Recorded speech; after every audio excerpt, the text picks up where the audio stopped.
Good morning and thank you for tuning in. This is Nicola reporting from Port City News. Today's date is the 7th of October, 1777. The weather is partly cloudy and will have temperatures reaching 55 degrees Fahrenheit. Wow. On today's program, we'll be investigating the inside scoop of the Battle of Freeman's Farm 18 days ago on September 19th. After hearing about possible British advancements, colonial troops confronted it and both sides were indulged in a lethal battle, prevailing the British victorious. Two opposing sides have come forward ready to discuss their stories. Here's Gia Verno with General John Burgoyne and General Benedict Arnold. Thank you, Nicola. Today we are here with General John Burgoyne, the main general for the British. All right, let's get started. Hi, how are you doing this evening? I'm doing pretty well, thank you. Perfect. From your point of view, how was the Battle of Freeman Farm initiated? Well, we were given our orders by General Henry Clinton to capture New York, and with that we formulated a three-army attack strategy on Albany. The goal was to squash the Continental Army after their forces were weakened subsequent to their defeat in the Battle of Quebec. We wanted both sides to isolate New England colonies and from the other colonies to discourage potential allies such as France. That is why troops of 7,500 moved north to south to attain control of the Hudson River Valley. Oh, wow! Did that work out as planned? No, our advance became slower than planned due to unexpected endeavors created by annoyances such as General Philip Schuyler destroying our pass. Unfortunately, the plan was messed up and the other two armies were unable to arrive at the scene of the battle. At the time, my man came face to face with the Continental Army headed by General Horatio Gates at the site of Mr. George Freeman's abandoned farm. Wow! How could you have... Hold on. Alright, I gotta go. On that note, we will introduce our next witness, General Benedict Arnold. Hello, good morning. How are you doing today? Doing good, thanks. Okay, let's get started. When did you become aware that the British were coming to capture the Hudson River? At around 12 in the afternoon, it became clear that through morning reports of officers scouting enemy positions that the British were coming. I took the liberty to decide that we needed to march out and attack them. This decision was backed up by General Horatio Gates, only under the condition that Colonel Daniel Morgan would be called for support if needed. May I ask, how are you injured? May I ask how you're injured? This wasn't the first time I've been injured in battle. I was also injured while fighting in the Canadian campaign. I suffered a severe wound to my left leg caused. As you can imagine, it came as a surprise for me to be injured so severely again in the Battle of Freeman's Farm.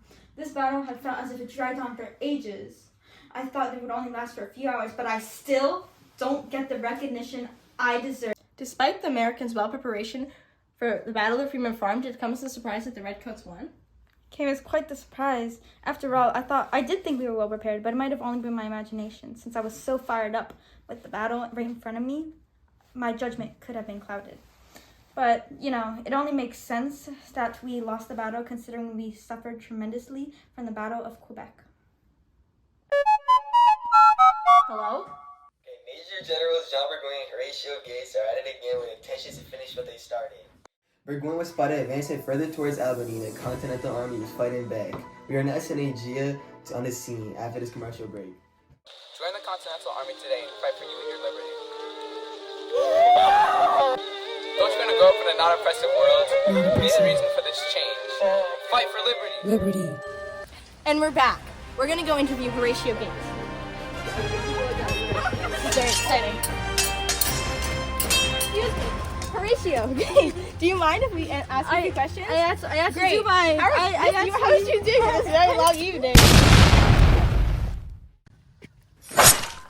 Why did you decide to take action after 18 days? It wasn't us who took action, but the Brits. I believe that they decided to end this stalemate out of desperation. I'm aware that their food has been dwindling for quite some time now, and that's why I think that they decided to finally come and attack our left flank, and that's when we took to defense.